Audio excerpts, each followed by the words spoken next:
ನಮಸ್ಕಾರ. ಸ್ವಾದ ಸರೋವರಕ್ಕೆ ಸ್ವಾಗತ. ಇವತ್ತು ವೀಕ್ಷಕರೇ, ನಾನು ಒಂದು spicy rice item, lunch box item ಅಂತ ಇಟ್ಕೊಳ್ಳಿ, ಅಥವಾ ಮಾರ್ನಿಂಗ್ ಬ್ರೇಕ್ಫಾಸ್ಟ್, ನೈಟ್ ಟೈಮ್ ಡಿನ್ನರ್ಗೆ ಮಾಡುವಂಥ ಒಂದು ಸ್ಪೈಸಿ ರೈಸ್ ಐಟಮ್ ಮಾಡಿ ತೋರಿಸ್ಬೇಕು ಅಂತ ಇದ್ದೀನಿ. ಅದೇನೆಂದರೆ ಸ್ಪೈಸಿ ಆಲೂ ರೈಸ್. ಅದಕ್ಕೆ ಈಗ ಬಾಣಲೆನಲ್ಲಿ ನಾನು 2 ಟೀ ಸ್ಪೂನ್ ಎಣ್ಣೆ ಹಾಕ್ಕೊಂಡಿದ್ದೀನಿ. ಎಣ್ಣೆ ಕಾದಿದೆ. ಇವಾಗ ಅದಕ್ಕೆ 3 ಟೀ ಸ್ಪೂನಷ್ಟು ಕಡಲೆಬೇಳೆ ಗಮ್ಮನವರೆಗೂ ಹುರ್ಕೊಳ್ಳೋಣ. 2 ಟೀ ಸ್ಪೂನಷ್ಟು ತೊಗರಿಬೇಳೆ, 1 ಟೀ ಸ್ಪೂನಷ್ಟು ಉದ್ದಿನಬೇಳೆ, 2 ಒಟ್ಟಿಗೆ ಹಾಕಿ ಹುರ್ಕೊಂಡ್ಬಿಡೋಣ. 5 ಸ್ಪೂನಷ್ಟು ಕಡಲೆಕಾಯಿ ಬೀಜ, 10 ರಿಂದ 15 ಮೆಣಸುಕಾಳು,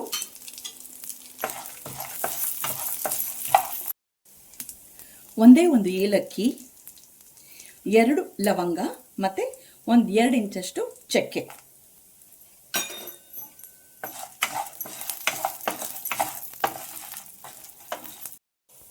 1 ಪಲಾವ್ ಎಲೆ ಅಂತಿರುವಲ್ಲ, ಬೇ ಲೀಫ್,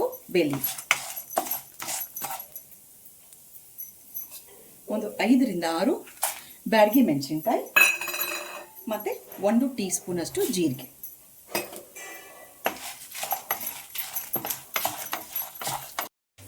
ಅರ್ಧ ಟೀ ಸ್ಪೂನಷ್ಟು ಪುಡಿ ಇಂಗು ಮತ್ತು ಅರ್ಧ ಟೀ ಸ್ಪೂನಷ್ಟು ಅರಿಶಿನ. ಕಡೆಯದಾಗ ಅರಿಶಿನ ಹಾಕೊಳ್ಳೋಣ. ಈ ಮಿಶ್ರಣನ ಚೆನ್ನಾಗಿ ಹುರಿದ್ಬಿಟ್ಟು ಇದು ಫುಲ್ ತಣ್ಣಗಾಗಕ್ಕೆ ಬಿಡಬೇಕು, ಆರಿದ್ಬೇಕು. ಆರಿದ ಮೇಲೆ ಇದನ್ನು ಸ್ವಲ್ಪ ತರ್ತರಿಯಾಗಿ ಪುಡಿ ಮಾಡ್ಕೊಂಡು ಬರೋದು. ಸ್ಪೈಸಿ ಆಲೂ ರೈಸ್ ಮಾಡೋಕ್ಕೆ ಹುರಿದಿರೋ ಮಿಶ್ರಣ ಇವಾಗ ಪೂರ್ತಿ ತಣ್ಣಗಾಗಿದೆ. ನಾನು ಮಿಕ್ಸರ್ ಜಾರಿಗೆ ಹಾಕ್ಕೊಂಡಿದ್ದೀನಿ. ಇದನ್ನು ಒಂದು ಸ್ವಲ್ಪ ತರ್ತರಿಯಾಗಿ ಪುಡಿ ಮಾಡ್ಕೊಂಡು ಬರೋಣ. ಇವಾಗ ಮಿಶ್ರಣ ತರ್ತರಿಯಾಗಿ ಪುಡಿ ಮಾಡ್ಕೊಂಡು ಬಂದಿದ್ದೀನಿ. ಈಗ ಒಂದು ಬಾಣಲೆನಲ್ಲಿ 3 ಟೀ ಸ್ಪೂನ್ ಅಷ್ಟು ಎಣ್ಣೆ ಹಾಕ್ಕೊಂಡಿದ್ದೀನಿ. ಈ ಎಣ್ಣೆಗೆ ಈಗ ಆಲೂ ರೈಸ್ ಮಾಡೋಕ್ಕೆ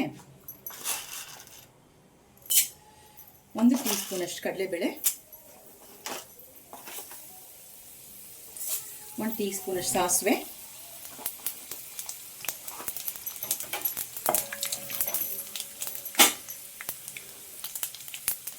1 ಟೀ ಸ್ಪೂನಷ್ಟು ಉದ್ದಿನಬೇಳೆ, 1 ಅರ್ಧ ಟೀ ಸ್ಪೂನಷ್ಟು ಜೀರಿಗೆ,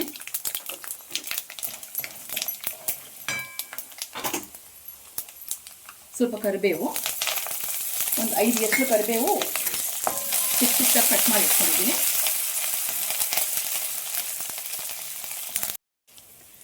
ಕೊತ್ತಂಬರಿ ಸೊಪ್ಪು ಬೇರೆದಕ್ಕೆ ಉಪಯೋಗಿಸ್ಬಿಟ್ಟು ನಾನು ಸಾರಿಗೆ ಬಜ್ಜಿಗೆಲ್ಲ ಉಪಯೋಗಿಸ್ಕೊಂಡು ಅದ್ರ ಕಡ್ಡಿ ಮಾತ್ರ ಇಟ್ಟಿದ್ದೀನಿ. ಆ ಕಡ್ಡಿನೂ ವೇಸ್ಟ್ ಆಗಬಾರ್ದು ಅಂತ ಹೇಳಿ ಇದ್ರ ಜೊತೆ ಹಾಕಿದ್ದೀನಿ.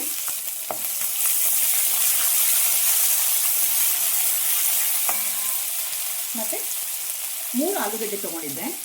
ಅದನ್ನು ಕುಕ್ಕರಲ್ಲಿ ಬೇಯಿಸಿ ಸಿಪ್ಪೆ ತೆಗೆದು ಚಿಕ್ಕ ಕ್ಯೂಬ್ಸ್ ಹಂಗೆ ಕಟ್ ಮಾಡಿ ಇಟ್ಕೊಂಡಿದ್ದೀನಿ. ಅದನ್ನು ಇದಕ್ಕೆ ಹಾಕೊಂಡಿರೋಣ. ಇದನ್ನು ಚೆನ್ನಾಗಿ ಎಣ್ಣೆಲೆ ಹುರಿಯೋಣ. ಆಲೂಗೆಡ್ಡೆ ಚೆನ್ನಾಗಿ ಹುರಿದಿದೆ, ಕ್ರಿಸ್ಪಿಯಾಗಿದೆ. ಇವಾಗ ಏನು ಪುಡಿ ಮಾಡ್ಕೊಂಡಿದ್ನಲ್ಲ, ಆ ಪುಡಿನ ಮಿಶ್ರಣನ ಪೂರ್ತಿ ಇದಕ್ಕೆ ಸೇರಿಸ್ಬಿಡೋಣ. ಇವಾಗ ಒಂದು ಸ್ವಲ್ಪ ಕೊತ್ತಂಬರಿ ಸೊಪ್ಪು ಉದುರಿಸ್ಕೊಳ್ಳೋಣ. ಮತ್ತು ರುಚಿಗೆ ತಕ್ಕಷ್ಟು ಉಪ್ಪು. ನಾವೊಂದು ಅರ್ಧ ಪಾವನ್ನ ಇಟ್ಕೊಂಡಿದ್ದೀನಿ ಅಷ್ಟೇ, ಜಾಸ್ತಿ ಮಾಡ್ಕೊಂಡಿಲ್ಲ. ಸ್ವಲ್ಪನೇ ಉಪ್ಪು ಹಾಕೋತಾ ಇದ್ದೀನಿ. ಮತ್ತು ಒಂದು ಅರ್ಧ ಟೀ ಸ್ಪೂನಷ್ಟು ಸಕ್ಕರೆ. ಇದನ್ನೆಲ್ಲ ಒಂದು ಮಿಕ್ಸ್ ಮಾಡಿಬಿಡೋಣ. ಮಿಕ್ಸ್ ಆದಮೇಲೆ ಅನ್ನ ಏನು ನಾನು ಮಾಡಿಟ್ಕೊಂಡು ಆರಿಸ್ಕೊಂಡು ಇಟ್ಕೊಂಡಿದ್ದೀನಿ, ಉದುದ್ರಾಗಿ ಮಾಡ್ಕೊಂಡಿದ್ದೀನಿ. ಅನ್ನ ಇದಕ್ಕೆ ಇವಾಗ ಮಿಕ್ಸ್ ಮಾಡಿಬಿಡೋಣ.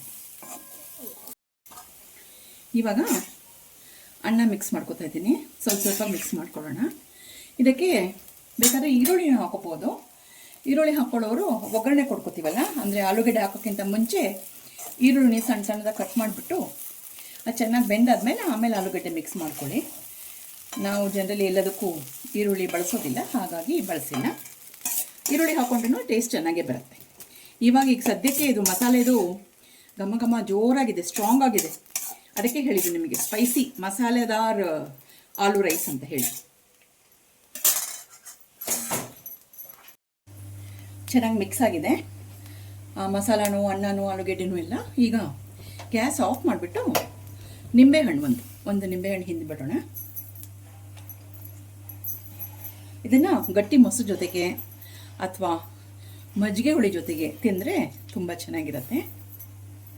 ಹಿಂಡಿಬಿಟ್ಟು ಮತ್ತೆ ಇನ್ನೊಂಚೂರು ಕೊತ್ತಂಬರಿ ಸೊಪ್ಪು ಮೇಲೆ ಉದುರಿಸ್ಬಿಟ್ಟು ಲಾಸ್ಟಾಗಿ ಫೈನಲ್ ಆಗಿ ಒಂದು ನಾಜೂಕಾಗಿ ಒಂದು ಮಿಕ್ಸ್ ಕೊಟ್ಬಿಟ್ರೆ ನಮ್ಮ ಸ್ಪೈಸಿ ಅಥವಾ ಮಸಾಲೆದಾರ್ ಆಲೂ ರೈಸ್ ರೆಡಿ ಆಗುತ್ತೆ. ಸುಲಭವಾಗಿ ಮಾಡ್ಕೋಬೋದು.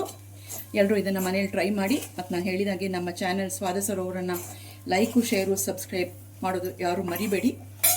ಮಾಡಿ ನಮಗೆ ನಿಮ್ಮ ಸಪೋರ್ಟ್ ತೋರಿಸಿ. ಇಷ್ಟು ಹೇಳಿ ಈ ವಿಡಿಯೋನ ಮುಗಿಸ್ತಾ ಇದ್ದೀವಿ. ಮುಂದಿನ ವಿಡಿಯೋ ಸಿಗೋಣ. ಅಷ್ಟವರೆಗೂ ನಮಸ್ಕಾರಗಳು.